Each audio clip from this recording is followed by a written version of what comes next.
Hi everyone, this week's Parsha is Parshat Re'eh. And in this week's Parsha, toward the end, we have a very familiar set of psukim, of verses, which recall all the readings that we go through on the Shalosh Regalim, the three major festivals that we go through every year, Pesach, Shavuot, and Sukkot. And the psukim, these verses, start out with the words Aser Ta'aser. And these words, what do they mean? It means that you should give your tithes from the products of your field. You should, in essence, you give a certain percentage to the Kohanim, to the Leviim, right? You're giving charity, in essence, tithing. And I heard a beautiful drasha, a beautiful Dvar Torah from my very good friend who's here at the Westport Kollel, Johnny Levine, and the drasha goes as follows. These words, Aser Ta'aser, that you should, right, I call Tvuat Sadecha, all your grains, everything from your field, you should take a tithe from it.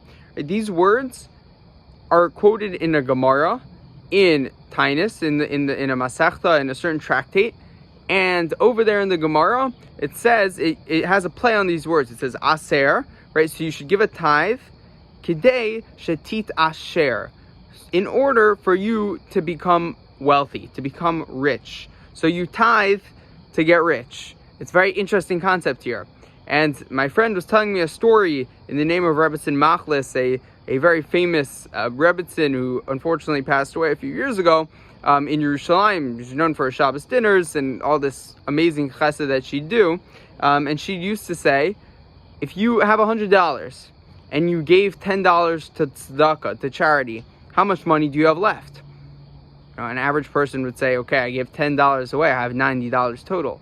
She'd say, no, you have $10, right? Because if you really want something to have value, you give it to someone else. You have that forever, right? Your $90 you'll spend some other time, but those $10, you'll have that forever. You'll have that value forever. So I think it's a really beautiful message which connects this pasuk, this verse that we read so many times a year, to this week's Parsha, and then to this beautiful concept of giving to then get rich, right? You're giving to get, in essence, and I think it's just a really beautiful thing to think of.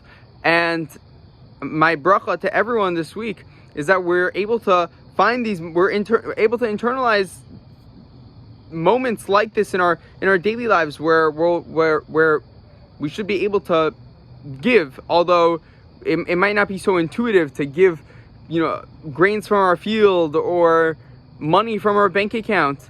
But in the larger scope of things, that's what's really going to last. Those impacts that, the fruit of our labor, sometimes almost literally, or sometimes even literally, will have for other people. So with that, I wish you all a Shabbat Shalom.